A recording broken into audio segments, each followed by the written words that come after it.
नमस्कार. आकाशवाणी औरंगाबाद केंद्राच्या दुपारी 1च्या बातमीपत्रात मी वैभवी जोशी आपलं स्वागत करते.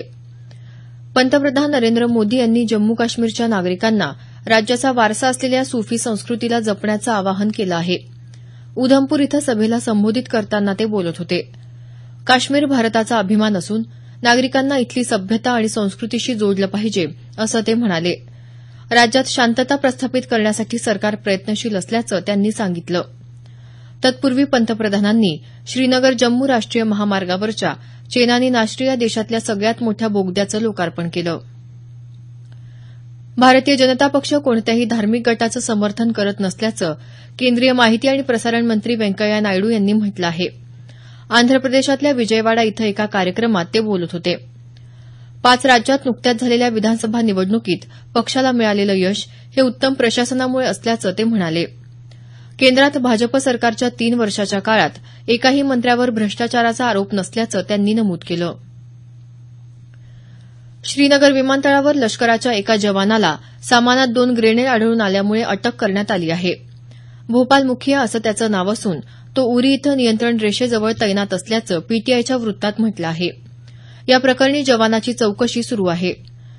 दरम्यान जम्मू काश्मीरमध्ये पूंछ जिल्ह्यातल्या दिगवार भागात आज सकाळी पाकिस्तानी सैन्यानं शस्त्रसंधीचं उल्लंघन केलं. सीमेपलीकडून मोठ्या प्रमाणात गोळीबार झाल्याचं याबाबतच्या वृत्तात म्हटलं आहे. भारतीय जवानांनीही हल्ल्याला चोख प्रत्युत्तर दिलं. केंद्रीय मनुष्यबळ विकास मंत्री प्रकाश जावडेकर आज नवी दिल्ली इथं राष्ट्रीय संस्थात्मक मानांकन आराखडा एनआयआरएफ अंतर्गत शैक्षणिक संस्थांची गुणवत्ता क्रमवारी यादी जाहीर करणार आहेत. देशातल्या सगळ्या उच्च शिक्षण संस्थांची अध्ययन, अध्यापन आणि संसाधनांच्या निकषांवर गुणवत्ता क्रमवारी तयार करण्यात येते. या योजनेत यावर्षी 800 पेक्षा जास्त नवीन संस्थांनी सहभाग घेतला आहे.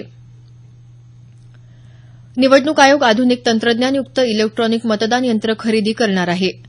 या यंत्रात काही फेरफार करण्याचा प्रयत्न केला तर ते लगेच बंद पडेल. केंद्रीय कायदा राज्यमंत्री पी चौधरी यांनी ही माहिती दिली. हे यंत्र अधिक पारदर्शकरित्या काम करेल असं ते म्हणाले.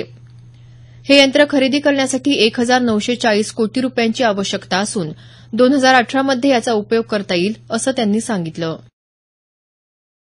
युवा शक्ती देशाचा सर्वोत्तम विकास करू शकते.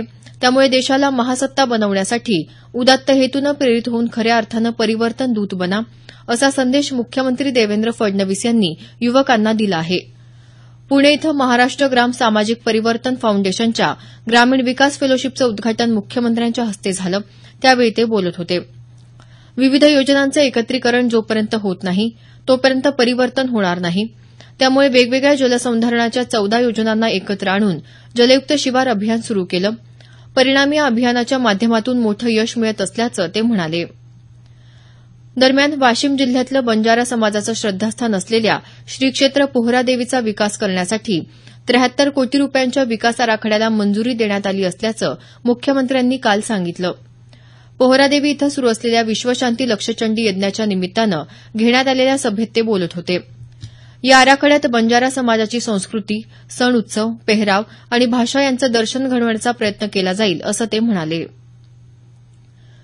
धुळे इथं 1000 आणि 500च्या चलनातून बाद झालेल्या 50 लाख रुपयांच्या नोटांसह एक कार पोलिसांनी जप्त केली असून तिघांना ताब्यात घेण्यात आलं आहे.